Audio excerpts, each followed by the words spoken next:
ነፍስ ይማር በሏት ቤተ ክርስቲያንን የወላድ መሃን የሆነችውን ልጆቿ እንደ ቅጠል የረገፉባትን ልጆቿ አምነዋት በደጇ በተሰባሰቡ ወንጀል ሆኖ መታረድ። የሰው ልጅ እንስሳ እንኳን ሲታረድ ቶሎ ብለ ነፍሱን አጥፋው ይባላል። ሲያጓራ ያሳዝናል። የሰው ልጅ እየታረደ ያጓራ። አቤት አበስገበኩ ምን ጭካኔ ሆን! አረ ከየት ተማርነው? አረ ማን ያስተማረን? አረ የነን ክፉ ማን ያስተመለከተን? ወገኖቼ አረ ኢትዮጵያ ያልነበረም ባሏ፣ አረ ኢትዮጵያ ያልነበረም ምግባሯ። የተራበ እኮ የምታበላ ነበረ። እንግዳ እኮ የምትቀበል ነበረ። ኦርቶዶክስ መሆን ወንጀል በሆነበት ዘመን እነሱ እየታረዱ እኛ ግን እዚህ ልንላለን። መቼውን የምናለቅሰው? መቼውን የምናነባው? መቼውን ለወገኖቻችን በጽሞና አንድ ጊዜ ለአንድ ደቂቃ እንባችን የምናፈሰው ለመቼውን? የሰው ልጅ ሀገር ሰላም ብሎ በተኛበት 120 ሰው በአንድ ቀን መሞት።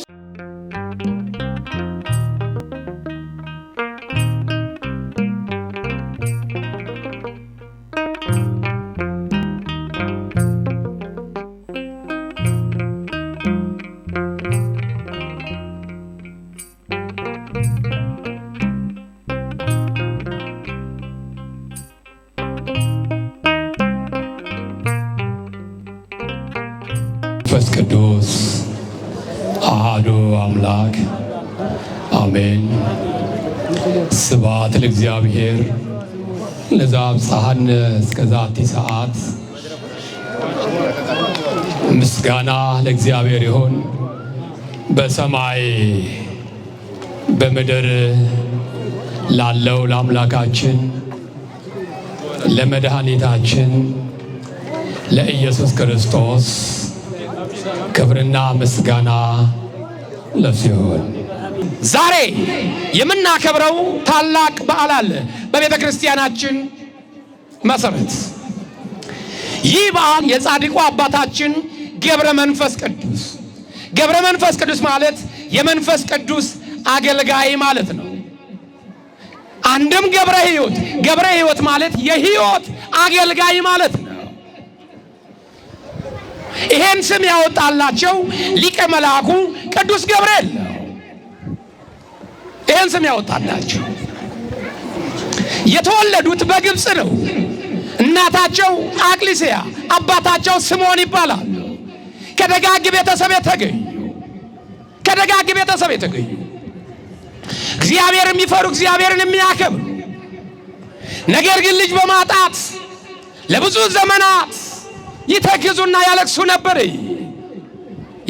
ነበር። ፈጣሪያቸውን በጾም በጸሎት በስግደት በመውደቅ በመነሳት ተስፋ ሳይቆርጡ እግዚአብሔርን ይጠይቃሉ። 30 ዓመት ሙሉ ልጅ አልነበራቸው። ስንት ዓመት አልኳችሁ? 30 ዓመት ልጅ አልነበራቸው። ልጅ በማጣት ተስፋ አልቆረጡ። ከበጎ ስራቸው ከበጎ ዓላማቸው ዝንፍ ሊሉ አልፈቀዱ። ዝንፍ አላሉ። በእግዚአብሔር ተስፋቸው አልተሟጠጥም። እግዚአብሔር አንድ ቀን ታሪክ ይቀይራል። እግዚአብሔር አንድ ቀን ቋጠሯችን ይፈታልናል። እግዚአብሔር አንድ ቀን ልጅ ይሰጠናል ብለው በእግዚአብሔር ተስፋ ያደርጉ ነበር። ዛሬም እኔም አላቃችሁ ጻድቅ የሚያውቃችሁ ትዳር መስረታችሁ ግን ፍሬ ያጣችሁ አባቶች፣ እናቶች፣ ወንድም እህቶች እግዚአብሔር በምሕረት ዓይኑ ይመልከታችሁ። አንዳንዶቻችን ደግሞ አለን ያረገዝን የመከራ እርግዝና ያዝን፣ ጤና በማጣት ያረገዝን፣ ስራ በማጣት ያረገዝን፣ ሰላም በማጣት ያረገዝን፣ የሰው በታች መሆን ያስረገዘን። መቼ ይሆን የምገላገለው እንደ ሰው ቆም የምሄደው? መቼ ይሆን ከሰው እኩል የምቀላቀለው የምትሉ ትኖራላችሁ። ቋጠሮ መፍታት የሚችል የጻድቁን አባትና እናት የጎበኘ እኔና እናንተን ይጎብኝን። አገራችን ይጎብኛት ወገኖች። አገራችንም አርግዛለች፣ ቤተክርስቲያንም አርግዛለች። የመከራ እርግዝና የመከራ ልጅ ይወለዳል። ጊዜውን ሰዓቱን ጠብቆ ከእናቱ ማህፀን ይወጣል። አገር ኢትዮጵያና ቤተ ክርስቲያን ግን ዛሬ ማርገዛለች። መቼ እንደምትወልድ ግን አይታወቅም። የመከራው ዘመን ረዝሟል። እኛም በቤቱ ሆነናል። ተመቸነው። የእኛም ኃጢአት ለቤተ ክርስቲያን ተረፋት፣ ለማህተብ አሳሪው ተረፈው፣ ነጠላ ለባሽ ተረፈው። እኛም ይሄ ህመም ግን አልታወቀንም። ዛሬም እናሾፋለን በቅዱሳን መድረክ ላይ ቆመን። ዛሬም ዋጋ እየተከፈለ በዘመናችን እናት አባቶቻችን ዋጋ እየከፈሉበት ያለ ዕድሜያቸው ኦርቶዶክስ መሆን ወንጀል በሆነበት ዘመን እነሱ እየታረዱ እኛ ግን እዚህ ልንላለን። መቼውን የምናለቅሰው? መቼውን የምናነባው? መቼውን ለወገኖቻችን በጽሞና አንድ ጊዜ ለአንድ ደቂቃ እንባችን የምናፈሰው? ለመቼ ይሆን? ምን እስክንሆን ድረስ ነው? ምን እስክንሆን ድረስ ነው የማናለቅሰው? አይገደንም እንዴ? የሞተው እኮ ወንድምህ ነው። የሞተችው እህትሽ ነች። የሞተው ባትወልጂም ልጅሽ ነው እኮ። ዛሬም ከበሮ መምታት፣ ዛሬም እልል ማለት፣ ዛሬም ማጨብጨብ በመከራው ዘመን፣ ሰው በሚሞትበት ዘመን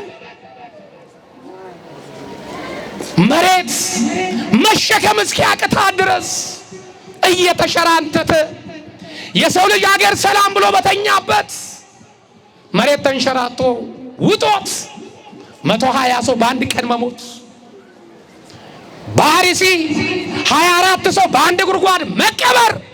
ከዚህ በላይ መቼ ነው የምናለቅሰው? ምን ስንሆን ነው? ቤታችን በሕገወጥ ሲፈርስብን፣ መኪናችን ከቆመበት ስናጣው፣ ሞባይላችን ሲሰረቅ፣ ከስራ ስንባረር፣ ያን ጊዜ ነው የምናለቅሰው ማለት ነው። እባካችሁ እባካችሁ እኚህ ደጋግ ቤተሰቦች እግዚአብሔርን የሚፈሩ እግዚአብሔርን የሚያከብሩ እግዚአብሔርን በጸሎት ጠየቁ። መልካቸው ያማረ በእግዚአብሔር ዘንድ ታስበው ያሉ ለምክንያት የዘገዩ ገብረ መንፈስ ቅዱስ መጋቢት 29 ቀን ተጸነሱ። ታኅሳስ 29 ቀን ተወለዱ። ከጌታ ልደት ጋር አንድ ላይ ሆኑ። ወገኖቼ እኚህ ጻድቅ ሲወለዱ ታሪኩ ሰፊ ነው። ሰዓት አልቆቷል። ደክማቸዋል፣ ዝላቸዋል። ይገባኛል። እናንተ ቦታ ብሆን ምን ያክል ቋቋመዋለሁ ፀሐዩን። ሰው ጨካኝ ነው። እግዚአብሔር ግን ቸር ነው። ዳመና አደረገላችሁ። እግዚአብሔር በምሕረት ዓይኑ አሁን የሚመልከተን ወገኖቼ፣ የሚነድብን እሳት እሱ ያብርድልን። ወገኖቼ በተወለዱ ቀን ብዙ ተአምራት ተደረገ። በግብፅ እግዚአብሔርን ሕግና ሥርዓት እየጠበቁ የእናታቸውን ጡት ሳይጠቡ 300 ዓመት እግዚአብሔርን እያገለገሉ ኖሩ። ጌታችን መድኃኒታችን ኢየሱስ ክርስቶስ ጻድቁ አባታችንን ወደ ሌላ ሀገር ፈቀቅ እንዲሉ ብርሃን እንዲያበሩ እግዚአብሔር መልአኩን ልኮ ወደ ኢትዮጵያ እንዲሄዱ አዘዛቸው። ጻድቁ አባታችን ገብረ ሕይወት ገብረ መንፈስ ቅዱስ የመንፈስ ቅዱስ አገልጋይ የተባሉት አባታችን ይቺ ሀገሯ ሩቅ ነው ሲባል እሰማለሁ። ማን ይወስደኛል? ማንስ ያደርሰኛል አሉ ጻድቁ አባታችን። በዚህን ጊዜ አገልጋይን መልአኩን ቅዱስ ገብርኤል ስም ያወጣልን እሳታዊው መልአክ እንዲመራህ እንዲያደርስ አዝዤልሃለሁ አለ። መልአኩ ቅዱስ ገብርኤል በደመና ሰረገላ ተሸክሞ 60 ነብር ይዘው ወደ ኢትዮጵያ አመጣቸው። በንጉሱ የነበሩት በዘመኑ የነበረው ንጉስ ላሊበላ ነበርና ከሱ ጋራ እጅ ነስተው ጥቂት ከሱ ጋራ በሃዳዲ ዋሻ የመጀመሪያው ዋሻ ንጉሱ ላሊበላ የፈለፈላት ሃዳዲ ማርያም ከንጉሱ ጋራ ስራውን እያደነቁ ተጋድሎውን እያደነቁ ጥበቡን እያደነቁ ጥቂት ቀን ከሱ ጋራ በጸሎት አብረው ተጉ። ንጉሱ ላሊበላ አብረውት እንዲኖሩ ፍቃዱ ነበር። አጫዋች አገኘው፣ መካሪ አገኘው፣ ጸሎተኛ አባት አገኘው ብሎ ነበር። ነገር ግን አባታችን በዛች መልክዓ ምድር ላይ መቀመጥ አልፈለጉም። ዓላማቸው ለእግዚአብሔር ማደር ነው። ዓላማቸው ስጋቸውን መጉዳት ነው። ሰይጣንን ከሰይጣን ጋር መዋጋት ነበር ስራቸው። ሰይጣን የማረከውን ትውልድ ወደ እግዚአብሔር ወደ በረቱ ለመመለስ ነበር ጥረታቸው። ስለዚህ ይበቃኛል፣ እኔስ ወደዚህ በረሃ እሄዳለሁ አሉ። ወዴት አለ? እግዚአብሔር ወዳመለከተኝ ዝቆላ እሄዳለሁ አሉ። ምን አሉ? ዝቆላ። ዛሬ አላልተነው ነው ዝቋላ ያለው። ዝቆላ ወደ ቆላው እሄዳለሁ። ወደዛ ሄደው አራቱን ማዕዘን አማተቡ፣ ባረኩ። ነገር ግን የታያቸው በጎ ነገር አልነበረም።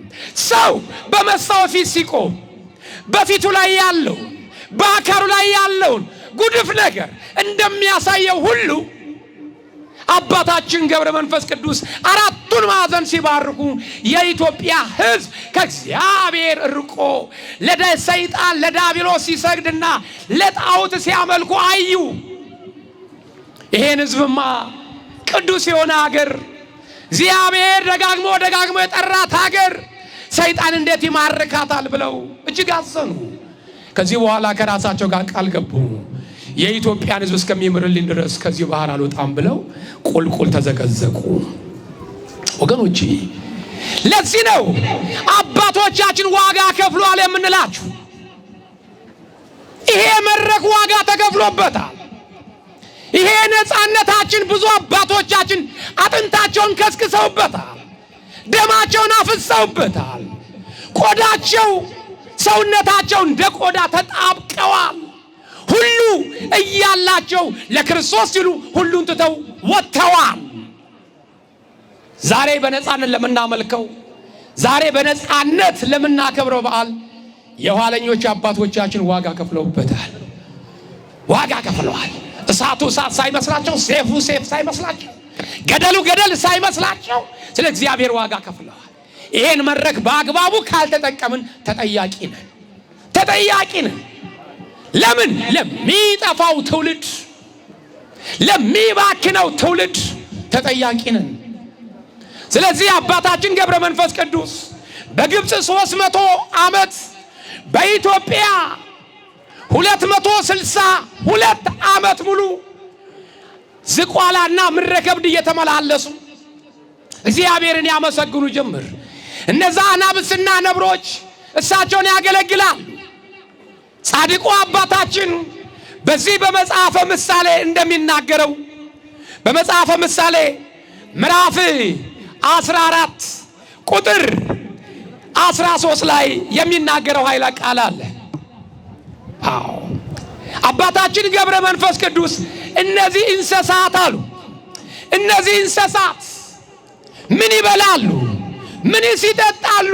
የሰጠኸኝን ምን እመግባቸዋለሁ? እኔ ለራሴ ምንም የሌለኝ ሰው ነኝ አሉ። ምን የሌለኝ አሉት? ምን የሌለኝ? ምንም የሌለኝ ሰው ነኝ።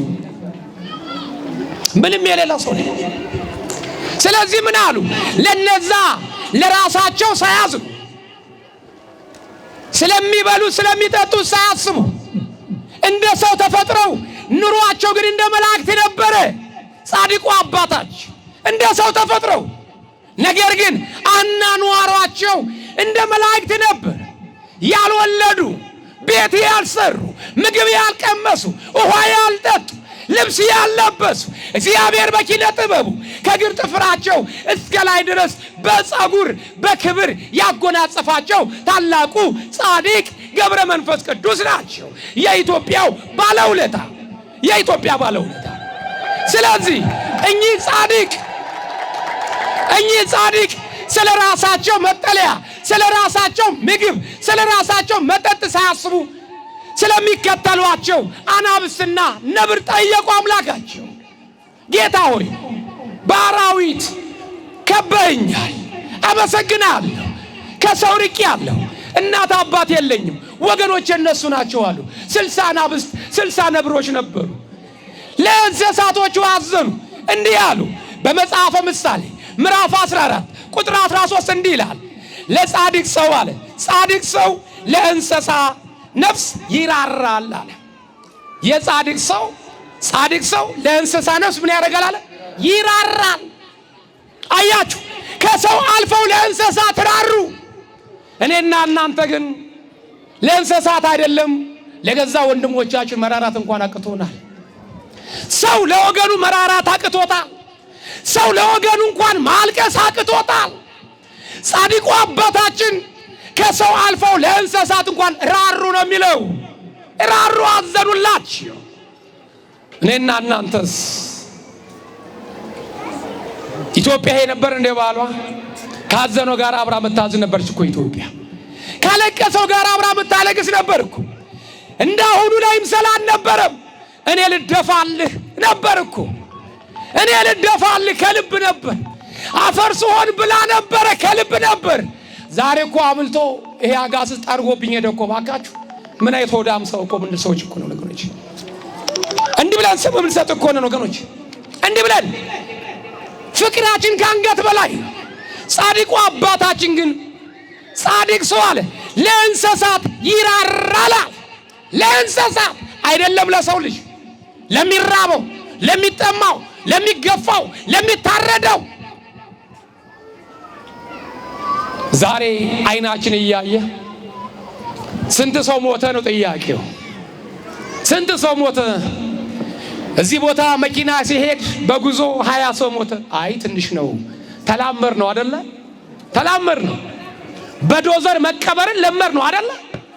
በአንድ መቃብር በአንድ ጉድጓድ 30-40 ሰው መቅበር ለመድን አይደለ? አይደል? ቆመት ትበላለህ አንተም፣ አንቺም ኑር ያለው ትያለሽ። እነሱስ ሲነሱኝ ይብዛ አፈር ቀምሰዋል። ያንተና የኔ ግን አፈር እናገኝ ይሆን? ታገኝ ይሆን? ለራስህ አልቅስ፣ ለራስሽ አልቅሽ፣ ለራሴ አለቅሳለሁ። እኔስ ነፍስ ይማር በሏት ኢትዮጵያን፣ ነፍስ ይማር በሏት ቤተ ክርስቲያንን። የወላድ መሃን የሆነችውን ልጆቿ እንደ ቅጠል የረገፉባትን ልጆቿ አምነዋት በደጇ በተሰባሰቡ ወንጀል ሆኖ መታረድ። የሰው ልጅ እንስሳ እንኳን ሲታረድ ቶሎ ብለ ነፍሱን አጥፋው ይባላል። ሲያጓራ ያሳዝናል። የሰው ልጅ እየታረደ ያጓራ። አቤት አበስ ገበርኩ። ምን ጭካኔ ሆን! አረ ከየት ተማርነው? አረ ማን ያስተማረን? አረ የነን ክፉ ማን ያስተመለከተን? ወገኖቼ አረ ኢትዮጵያ ያን ነበረም ባሏ። አረ ኢትዮጵያ ያን ነበረ ምግባሯ። የተራበ እኮ የምታበላ ነበረ። እንግዳ እኮ የምትቀበል ነበረ። ዓለም ሲያሳድዳቸው እግራቸውን አጥባ ሀብት ንብረት ሰጥታ እንግዳ አርጋ በተቀበለች ሁለት ውሃ የነበር ለኦርቶዶክስ ይሄ ነበረ። ዓለም መቀመጫ ሲያሳጣቸው ሲያሳድዳቸው አገራችን ኢትዮጵያ እኮ ተቀብላ ነበረ ያስተናገደቻቸው። ሁለት ውሃ የነበር እንዴ ይሄ ነበር ዜጎቿን ማሰቃየት። እባካችሁ ወገኖች የጻድቅ ሞት እኮ ነው ያለው። የጻድቅ ጻድቃን ለእንስሳት ይራራሉ አለ። ለእንስሳት ይራራሉ። እኚህ አባት ራሩ።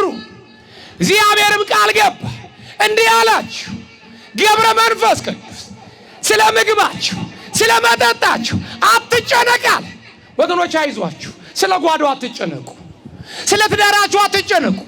ስለ ልጆቻችሁ አትጨነቁ። ወደዚህ ምድር ስትመጡ እግዚአብሔርን አማክሮ የመጣ ሰው የለም። ይልቅስ አስቀድማችሁ እግዚአብሔርን ጽድቅና መንግስቱን እሹ ነው ያለው። የቀረው ሁሉ ይጨመርላችኋል። እሱ ዳርንጎት ነው ያለው እኮ። ስለምንበላው ስለምንጠጥ ስለምንኖርበት ቤት አንጨነቅ። ይቺ ዓለም አላፊ ነች ወገኖቼ። ኖረንም አላማረብንም እኮ። ዛሬ ድሮ በሰርግ ነበር የሚቀናው። አሁን እኮ ወገኖቼ በለቅሶ ይቀናል እኮ። በለቅሶ ይቀናል። የእናንተን አላቅም እኔ እቀናለሁ። ለምን? በዘመኔስ ቀባሪ ያገኘውን ነው ጥያቄው። በዘመድ በአዝማር ተከብሮ መሞት አለ ይሆን? መጽሐፍ ይናገራል። በዛ ዘመን የመከራ ዘመን ይመጣል አለ በትንቢቱ ላይ መጽሐፍ ቅዱሳችን። የመከራ ዘመን ይመጣል። ሞት ከእናንተ ይርቃል። ምን ይርቃል? ምን ይርቃል? ጥሩት። ምን ይርቃል? ሞት ከእናንተ ይርቃል። ከምታዩት ከምትሰሙት የተነሳ ሞታችሁን ትናፍቃላችሁ። ወደ ገደል ትገባላችሁ፣ ትሰበራላችሁ እንጂ አትሞቱም አለ። ምን ትላላችሁ? ትሰበራላችሁ እንጂ ሞትን አታገኙም አለ። በቁማችሁ መከራውን ትጠበሳላችሁ አለ። በቁማችሁ በመከራ ውስጥ ትቃጠላላችሁ። ከምታዩት ከምትሰሙት የተነሳ ሞትን ትመኛላችሁ። ሞት ግን ከእናንተ ይርቃል አለ። ይሄም የሚመጣው አለ ከኃጢአት ብዛታችሁ ነው አለ።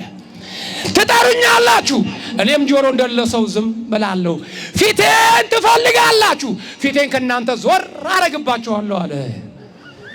ጌታ ሆይ ባሪያህንም በቶሎ አሰናብተው፣ ባሪያህን በቶሎ አሰናብተው። ይበቃል። ከዚህ በኋላ ኃጢአትን ማብዛት ነው። አሁን ያደለው ሎተሪ አይደለም። አሁን ያደለው ወደ ውጭ መውጣት አይደለም። አሁንም ትልቅ ሰው የሚባለው ወገኖቼ መኪና መዳት አለም። በዚህ ዘመን ቶሎ ሄደ ሰው ታድሏል። ቶሎ ሄደ ሰው ወደ ፈጣሪው ሰብስብ ያለ ሰው ታድሏል። ክፉ ነገር ሳያይ ክፉ ነገር ሳይሰማ በአምላኩ እቅፍ የገባ ታድሏል ወገኖቼ፣ ታድሏል። አባታችን ገብረ መንፈስ ቅዱስ እግዚአብሔር አናገራችሁ፣ አትጨነቅ፣ ስለነሱ ምግብ አትጨነቅ፣ አንተ የረገጥከውን ትቢያ እየላሱ ምግብ ይሆናቸዋል አላቸው። አባታችን ደስ አላቸው። እንዲህ እያረጉ አንዴ ከዝቋላ አንዴ ወደ መረከብ እያረጉ ልክ በዛሬዋ መጋቢት 5 ቀን ጌታችን መድኃኒታችን ኢየሱስ ክርስቶስ ከቅዱሳኑ ጋራ ከመላእክቱ ጋራ እናቱን ይዞ በክብር መጥቶ ነፍሳቸውን ተቀብሎ ቃል ኪዳን ሰጥቷቸው እንዲህ አለ። ስምህን የጠራ መታሰቢያን ያደረገ ዝክርን የዘክር በስም ቀዝቃዛ የሰጠ ትውልዱን እምርልሃለሁ ማኅፀኗን አለመልምልሃለሁ ብሎ እግዚአብሔር አምላክ ቃል ገባ። መዝሙረኛው ቅዱስ ዳዊት እንዲህ አለ። በዚህ በመዝሙረ ዳዊት ምዕራፍ 116 ቁጥር 15 እንዲህ አለ። የቅዱሳን ሞት በእግዚአብሔር ፊት የከበረ ነው አለ። ምንድን ነው አለ? የቅዱሳን ሞት በእግዚአብሔር ፊት የከበረ ነው፣ የተወደደ ነው አለ። የቅዱሳኑ ሞት የኔና የእናንተ ሞትስ በእግዚአብሔር ፊት ይወደድ ይሆን? እንወደድ ይሆን? እናንተ አባቴ ብሩካኖች እንኳን ደህና መጣችሁ እንባል ይሆን? ወይስ እናንተ አኬተኞች፣ እናንተ አመፀኞች፣ እናንተ እርጉማኖች ዓለም ሳይፈጠር ወደ አዘጋጀውላችሁ የዘላለም ስቃይ ሂዱ እንባል ይሆን? ዕጣ ክፍላችን የት ይሆን? መጽሐፍ ቅዱስ ግን ቅዱሳንን አከበራቸው ያለው የቅዱሳን ሞት በእግዚአብሔር ፊት የከበረ ነው እንዲሁም የተወደደ ነው አለ። አባቶቻችን የከበሩት አባቶቻችን የተወደዱት እና አቡነ ገብረ መንፈስ ቅዱስ በዚህች ዓለም ላይ ሳታታለላቸው ቀርታ አይደለም። እቺ ዓለምን ሳይወዷት ቀርተው አይደለም። ነገር ግን በምድር ላይ ከሚያገኙ ተድላና ደስታ ይልቅ የሰማይ ቤታቸውን ናፈቁ። ወገኖች ክርስትና እንዲህ ነው። የወደቁትን አይደለም የጸኑትን አባቶችን ማሰብ ነው። የጸኑት አባቶቻችን ስለ እውነት ነበር የሚቆሙት። ድሃ ተበደለ፣ ፍርድ ተዛባ እያሉ እውነትን ይናገራል። ዛሬስ ጨለማውን ብርሃን፣ መራራውን ጣፋጭ እያል ምን ሰብክ ሰዎች ነን ያለነው። ሰባኪ አልጠፋም፣ ወንጌል ሰባኪ አልጠፋም፣ እውነት ተናጋሪ ግን የለም። ዳር ዳር የሚሰብክማ ሞልቷል። ምን ነው ሲባል አሃ ለእንጀራዬ ነው እቺንም አልነካም ይላል። እቺ ትለፈኝ ይላል። እቺን ካልኩ ቀይ መስመር ነች ይላል። አሁን እየተበላ ያለው እንጀራ ነው። የጠላ እንጀራ፣ የጠላ ቂጣ እንጀራ እየበላ የሰው ደም እየበላ ከሊቅ እስከ ደቂቅ አገልጋይ ተገልጋይ ውሸት። እንደ ጮኸታችንማ ቢሆን አባቶቻችን ከ3 ሰዓት ጀምሮ በቅኔ ማለት እንደሚጮሁት እንደ ኪዳኑ፣ እንደ ቅዳሴው፣ እንደ ምህላው ምእመናን እንደሚመጸውተው ገዳም ለገዳም እንደሚዞረው ቢሆንማ አይደለም በኢትዮጵያ የሰው ጠማማ የእንጨት ጠማማ ይበቅል ነበር። ነገር ግን ቁመታችን እንደ ድንጋይ፣ ጮኸታችን እንደ ቁራ ነው። ውሸት ነው። ቅዳሴያችን አለ መስዋዕት አያሳርግ። መስዋዕት ቢያርግማ መቼ ንጹሕ ደም ይፈስ ነበረ? መቼ በአንድ ጉድጓድ 24 ሰው ይቀበር ነበረ? መቼ መሬት ትከዳን ነበረ? መቼ ሰላም እናጣ ነበረ? ቀዳሹ ለምን ትቀድሳለህ ቢለው ምን አባት ይራርክ፣ ክፉ ቁጥጥር አለ፣ ተቆጣጣሪ አለብኝ፣ ካልቀደስ ከእንጀራ ይባረራል ይላል። ስለ እንጀራው እንጂ የሚቀድሰው በረከት ለማግኘት ለመጸለይ የሚል የለም። አስተማሪው ለምን ትሰብካለህ ይባል አሃ ምን አባት ይራርክ፣ እንጀራ ሆኖብኝ ነው ህዝብን ለማዳን የሚል የለም። የተጣለብኝ ምንደኝነት ሳይሆን እረኝነት ነው የሚል የለም። ያሳሰዋል፣ የሰራው ቤት ያሳሰዋል። ያቺ ከኋላ በስርቆት የተገነባችው ቤት፣ ያቺ 4 ጎማ መኪና ታሳሰዋለች እውነት እንዳይናገር። ይቺ 30 እና 20 ሺህ ብር ደሞዝ ታሳሰዋለች። የዘላለም ቤቱን እንግዲህ እያጣ ነው ያለው። ባካችሁ ስለ እውነት እንኑር። ተናገርንም አልተናገርንም መሞት አይቀር። በአማረ ቤትም ኖርክ በጭቃ ቤትም ኖርክ መጠራት አይቀር። ስለ እውነት ለምን አንኖር? ለምን ስለ እውነት አንኖር? የቅዱሳኑ ሞት በእግዚአብሔር ፊት የከበረ ነው አለ። የቅዱሳኑ ሞት በማን ፊት የከበረ ነው?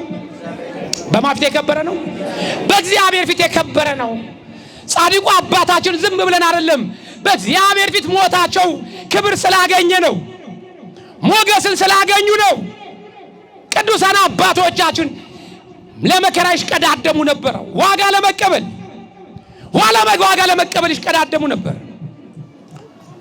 እንዲህ ይላል በዮሐንስ ራእይ ምዕራፍ 14 ቁጥር 13 እንዲህ ይላል ከእንግዲህ ወዲህ በጌታ የሚሞቱ ሙታን ብፁዓን ናቸው አለ። ከእንግዲህ ወዲህ በጌታ የሚሞቱ ብፁዓን ናቸው አለ። በማስም የሚሞቱ በባስም የሚሞቱ በጌታ ስም፣ በቀኝ አዝማች አይደለም፣ በግራ አዝማች አይደለም፣ በመኳንንት ከሌ አይደለም፣ በጌታ ስም። አባቶቻችን እናከብራቸው በጌታ ስም ስለሞቱ ነው። በወንጌል ዋጋ ስለከፈሉ በጌታ ስም የሚሞቱ አለ። ከእንግዲህ ወዲህ በጌታ የሚሞቱ ሙታን ብፁዓን ናቸው። ብፁዓን ለምን? መታሰቢያቸው ይኖራል። ሲወራ ሲተረክ በደካማ ጎናቸው ሳይሆን በጥሩ ጎናቸው፣ ሰውን በማሰቃየት ሳይሆን የተገፉትን በማዳናቸው ዝናቸው ይነገራል አለ። ዝናቸው ይነገራል። እንዲህ ይላል በዚህ በመዝሙረ ዳዊት ምዕራፍ 12 ቁጥር 5 እንዲህ አለ ስለ ድሆች መከራ፣ ስለ ችግረኞች ጩኸት እግዚአብሔር አሁን እነሳለሁ ይላል አለ። ስለ ድሆች መከራ፣ ስለ ድሆች የተባሉት አቅም የሌላቸው በማህተባቸው ይወደቁ የታረዱ ማለት ነው። ድሆች እግዚአብሔር ግን እንዲህ አለ፣ ስለ ድሆች መከራ፣ ስለ ችግረኞች ጩኸት አለ፣ ስለሚታረዱት፣ ስለሚሞቱት አማኞች ስለ እነሱ ጩኸት አሁን እነሳለሁ ይላል እግዚአብሔር። እነሳለሁ። እግዚአብሔር ይነሳል። ሲነሳ ግን እቺን ዓለም ዝም ብሎ የሚያይባት አይደለም። እንደ ጨርቅ ጠቅሎ ወደ መጣችበት ይመልሳታል። ነገር ግን እቺን ክርስቶስ በመጣበት ሰዓት ከሚጠፉት ነን ወይስ ክብሩን ከሚወርሱ ሰዎች ነን ያለነው? ክብሩን ከሚወርሱ ነን ወይስ ከሚጠፉት? ይሄን ነው ማሰብ ያለብን ወገኖች። ይሄን ነው ማሰብና መገንዘብ ያለብን።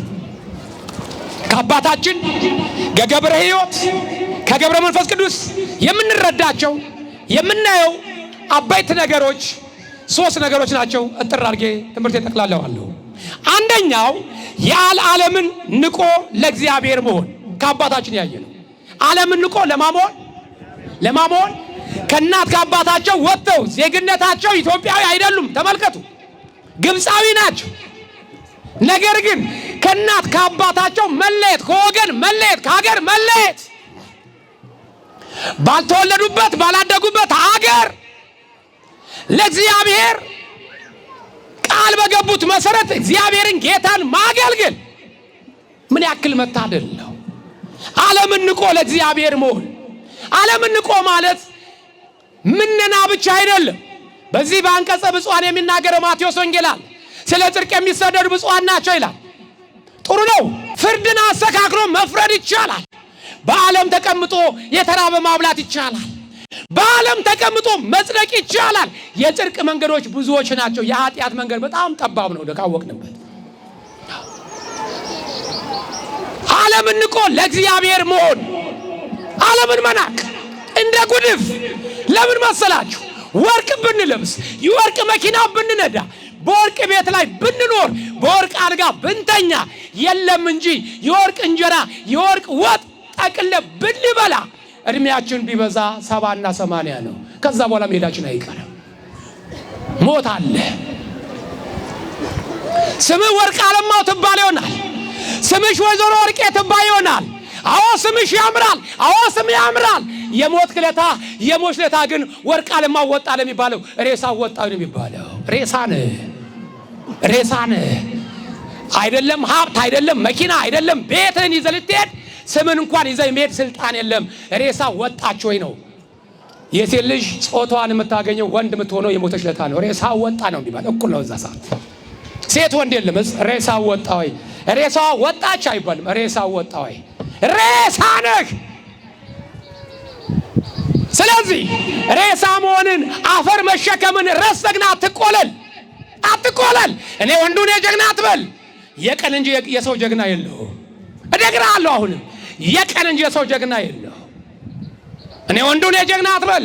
ጀግናው መድኃኔዓለም አለ ከላይ ሆኖ የሚዳኝ ቤት እንደሚገባ የማታውቅ አይተናል። ስልጣኑም ብሩም በእጃቸው የነበሩ እኮ ሰዎች መሪዎች እኮ ነበሩን አይደል እንዴ? ነበርን አይደል እንዴ? እግዚአብሔር ሲገባ ቢታይ ኖሮማ ብዙ ፍተሻ በነበረበት አንተ ቆይ የመጣው ለበጎ አልመጣም ብሎ ጠበቃው ጋርዱ ባባረረው ነበረ። ግንስ ገባ ሾጥ አድርጎት ወጣ። እግዚአብሔር እንዲህ ነው። ድነው ይመጣሉ ብለን ስንጠብቃቸው በሬሳ ሳጥን መጡ። ይሄ እኮ ነው። ያንተም የቀን ጉዳይ ነው። ተራ ነው የምትጠብቀው። ተራሽን ነው የምትጠብቂው። ገንዘብ አያድንሽም። ገንዘብ አያድንም። መኪና አያድንም። የገነባው ቤት አያድንም። የሚያድን መልካም ስራ ነው። ዓለምን ንቆ ለእግዚአብሔር መሆን። ሁለተኛው የእግዚአብሔርን ጥሪ መስማት መታዘዝ። ሁለተኛው ምን አልኳችሁ? የእግዚአብሔርን ጥሪ መስማት መታዘዝ። ምንድን ነው ያልኳችሁ? የእግዚአብሔርን ጥሪ መስማትና መታዘዝ። መስማት መታዘዝ። የእግዚአብሔርን ጥሪ እግዚአብሔር የሚለን መስማት። እግዚአብሔር ትእዛዙ ጥሪው ምንድን ነው? እርስ በእርሳችሁ ተዋደዱ ነው። የእግዚአብሔር ጥሪ ምንድን ነው? ተፋቀሩ ነው። የእግዚአብሔር ጥሪ ምንድን ነው? ትእዛዙስ ምንድን ነው? ተዋደዱ። የተገፋውን ደግፉት ነው። የተራበውን አብሉ ነው። የታሰረውን ጠይቁ ነው። ወገኖቼ ትእዛዙን መጠበቅ፣ ለእግዚአብሔር ጥሪ ጆሮአችንን መክፋት፣ ዓለምን እምቢ ማለት። ዓለም ብዙ ጥሪ ብዙ ድምፅ ታሰማለች፣ ወደ ሞት ባህር ትጠራለች። እምቢ ማለት። እግዚአብሔርን እሺ በሉት ወደ እናንተ ይቀርባል፣ ዲያብሎስን እምቢ በሉ ከእናንተ ይሸሻል ያለው ቅዱስ ጳውሎስ።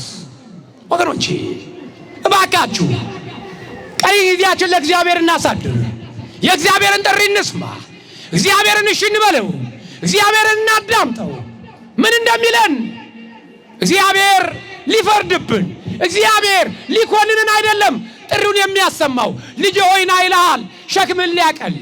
ልጅ ሆይ ና ይልሻል ጓዳሽን ሊሞላልሽ፣ ታሪክሽን ሊቀይርልሽ። አንቺ ግን ልሩጥ ያለሽ። በሩጫ እግዚአብሔር አይገኝም፣ በሩጫ እግዚአብሔር አይገኝም። ሶስተኛው እንደ ጻድቁ አባታችን በጾምና በጸሎት መወሰን። እንደማን? እንደ ጻድቁ አባታችን በጾምና በጸሎት በቅድስና መወሰን። በቅድስና መልከስከስ አያስፈልግም። ፍየል ታውቃላችሁ? ፍየል ቀዥቃዣ ነች። ፍየል እፍረቷን ጥላ የምትሄድ ነች። እፍረቷን ገልጣ የምትሄድ ነውረኛ ነች። ፍየል ድምፅ አይረብሻል። ፍየል ቀዥቃዣ ነች። ለእረኛም አትመች፣ ለእረኛ አትመች። አይታችኋት ከሆነ ስትሄድ ድምጿም ያባርቃል፣ የተኛ ትቀዘቅሳለች። አስቸጋሪ ነች። እዚህ ስሏት እዛ ነች። ሁለተኛ እፍረቷን ገልጣ ጭሯን ወደ ላይ አቋልልማ ነው የምትሄደው። በግ አይታችኋል? ድምፁ የተረጋጋ፣ አካሄዱ የተረጋጋ፣ እፍረቱን የሸፈነ ነው በግ። ጭራውን ሸፈን አርጋ ነው የምትሄደው በግ። ወገኖቼ እኔና እናንተ በጉኑ ተባል እንጂ ፍየሉን አልተባል። በዚህ ዘመን ባለቀበት ዘመን በ11ኛው ዘመን ለኃጢአት መሽቀዳደም ይቅርብን። አባቶች በሽበታችሁ እግዚአብሔርን አመስግኑት።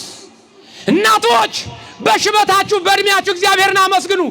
ተጨፍልቆ ልጅ ለመሆን እኮ የሚሯሯጥበት ዘመን ላይ ደርሰናል። አባቶችና እናቶች ከቀለም ጋር ነው ግብግቡ። ቁንጅና ሳሎን ገብተው ከወጣቱ ጋር ይሻማሉ ቀለም ለመቀባት። እችን ሁለት ጸጉር እኮ ማብቀል አቅቶታል ትውልዱ። እዚህ ነጭ ጸጉር ላይ ለመድረስ ትውልዱ እየናፈቀው ነው። ያለ እድሜው እየተቀጨ ነው። ያለ እድሜው ራሱን እያጠፋ ነው። መኖር ሰለቸው፣ መኖር አቃተው። የወደፊቱን ሕይወት የወደፊቱን እቅዱን ሲያስበው ተስፋው ጨለመ። እግዚአብሔር አልገል ቢለው ራሱን በሲባጎና መርዝ እየጠጣ የሞተ እኮ ትውልድ ያለው። ለዚህ ትውልድ አይገደንም? አባቶች አይገደንም? ስልጣነ ክህነት የያዘ መስዋዕት የምንሰዋ ለእግዚአብሔር ቅርብ ነን ያለን መቼ ይሆን ታዲያ የምታማልዱን? መቼ ነው የምታሳርቁን?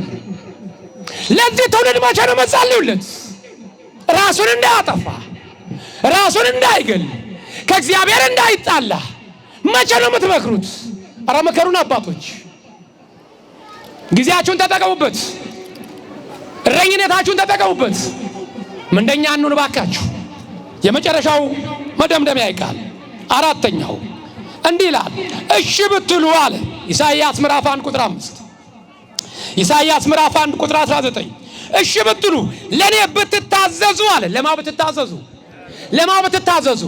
ለእግዚአብሔር ብትታዘዙ አለ። ለኔ አለ ለአምላካችሁ፣ ለፈጣሪያችሁ፣ ለንጉሳችሁ ብትታዘዙ አለ የምድርን በረከት ትበላላችሁ። እምቢ ብላችሁ ብታምፁ ግን አለ እሱን እናንተ ሙሉት። አልጠራውም፣ አልናገረውም።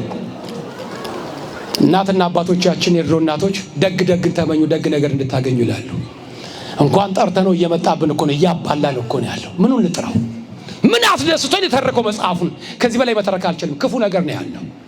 እቤታችሁ ገብታችሁ አንብቡት። ኢሳይያስ ምዕራፍ 1 ቁጥር 19 እሺ ብትሉ ለኔ ብትታዘዙ የምድርን በረከት ትበላላችሁ።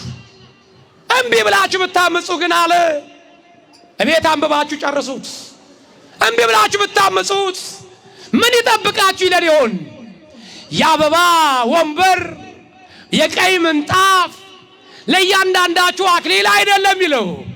ከበድ ያለ ቃል ነው፣ የሚሰቀጥጥ ነው። ድሮ ስናነበው ቀላል እየመሰለን ነበር። በእኛ ዘመን ቢደርስ አይመስለንም ነበር። አሁን እኮ የዘመኑ ኃጢአት እጅ ከፍንጅ ሆኗል። እጅ ከፍንጅ የድሮ ኃጢአት ይውላል ያድራል፣ በልጅ ይደርሳል፣ በልጅ ልጅ ይባላል። እኔ ምን ቸገረኝ በልጅ ከደረሰ ነበር። አሁን ግን ለልጅ አይደለም እጅ ከፍንጅ ነው የዘንድሮ ኃጢአት። እጅ ከፍንጅ ዋጋ ትከፍለባታለህ፣ ዋጋ ትከፍያለሽ። ለእግዚአብሔር እሺ እንበል፣ ለእግዚአብሔር እንታዘዝ። በአንደኛ ዮሐንስ ምዕራፍ 3 ቁጥር 18 እንዲህ አለ፣ ልጆቼ በሥራ በእውነት እንጂ በቃልና በአንደበት አንዋደድ አለ። ገብረ መንፈስ ቅዱስ በተግባር መስለውታል። በቃል አይደለም በሥራ መስለውታል። በእምነት መስለዋል፣ ተጋርለዋል። ቅዱሳን መላእክትን መስለዋል። ይችን ዓለም ናቁ። ለጉሮሯቸው እንኳን ጥቂት ውሃ እንኳን ሳይጠጡ የዚችን ዓለም ጣዕሟን ሳያውቁ ከእናታቸው ማኅፀን እንደወጡ ንጽሕናቸውን እንደጠበቁ ወደ ንጹሕ አምላክ ወደ ቅዱሱ አምላክ በክብር በዛሬ ቀን አርፈዋል። ከአባታችን ከጻድቁ ገብረ መንፈስ ቅዱስ በረከቱን ጸጋውን አምላካችን ያሳትፈን።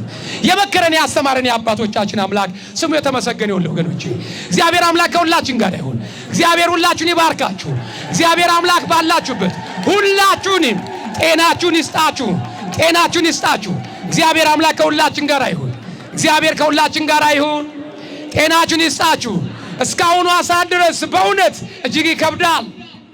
እንደ ቆማችሁት ቁመት ጻድቁ አባታችን በመከራ በችግር ቀን እሳቸው ይቁሙላችሁ፣ ከጎናችሁ ይቁሙላችሁ። ስራ አጣችሁ የምትንከራተቱት ወንድም እህቶች፣ የጠዋት እንጀራ ለአዳምም አልጠቀመም። የጠዋት እንጀራ ለአዳምም አልጠቀመው። በ6 ሰዓት ወደ ምረፋይድ ወደ መከራው ዓለም ተባሮ ወጥተዋል።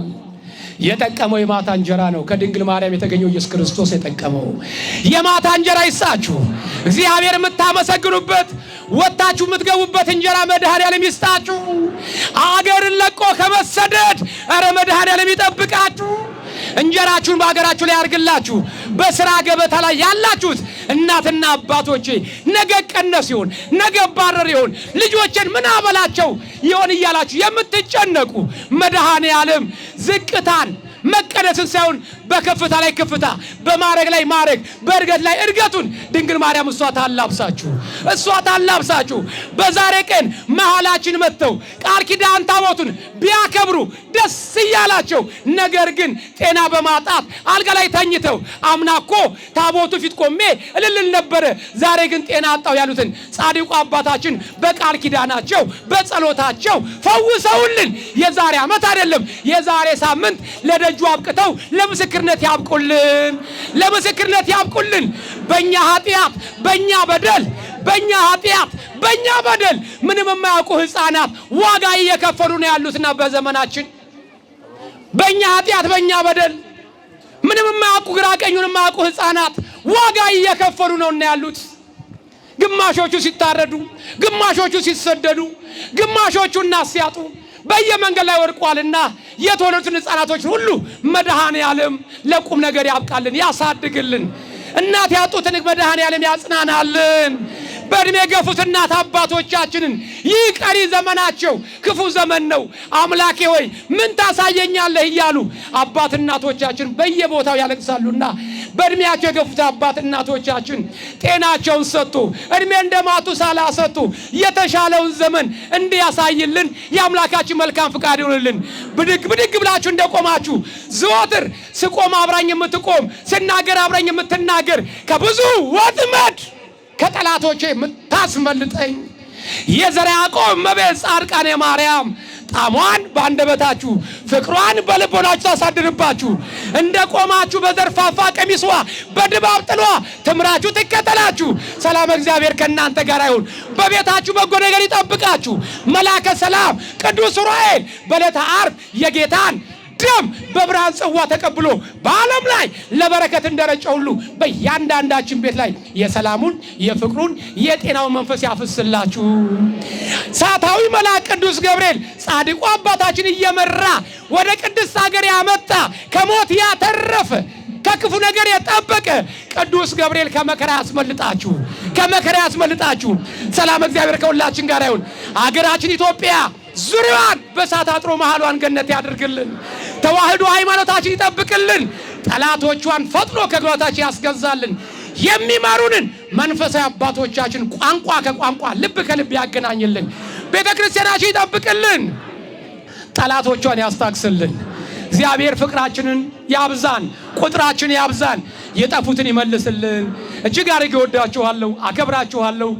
ሰዓቱን በጣም ሄዶ እኔም ሰዓት ወስጄባችሁ እንደገና በሸክም ላይ ሸክም አብዝቼባችኋለሁና መድኃኔዓለም ኃጢአታችሁን በዛሬ ቀን ሁላችሁም ተሸክማችሁ የመጣችሁት ቋጠሯችሁ ተፈቶላችሁ ደስ ብሏችሁ ለመመስከር ያብቃችሁ። ደስ ብሏችሁ ለመመስከር ያብቃችሁ። እግዚአብሔር ከሁላችን ጋር ይሁን። ሰላም እግዚአብሔር ከሁላችን ጋር ይሁን።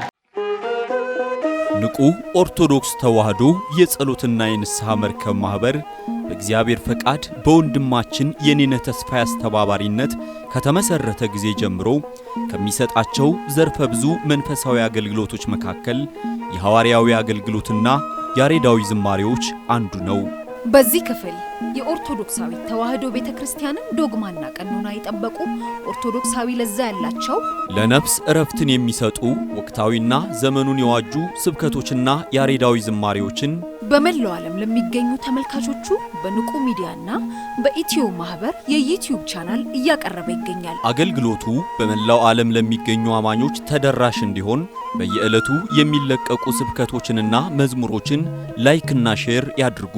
እንዲሁም የዩቲዩብ ቻናላችንን ሰብስክራይብ በማድረግ የዚህ ታላቅ አገልግሎት ባላሻራ ይሁኑ። ንቁ ሚዲያ ርቱ የቤተ ክርስቲያን ልሳን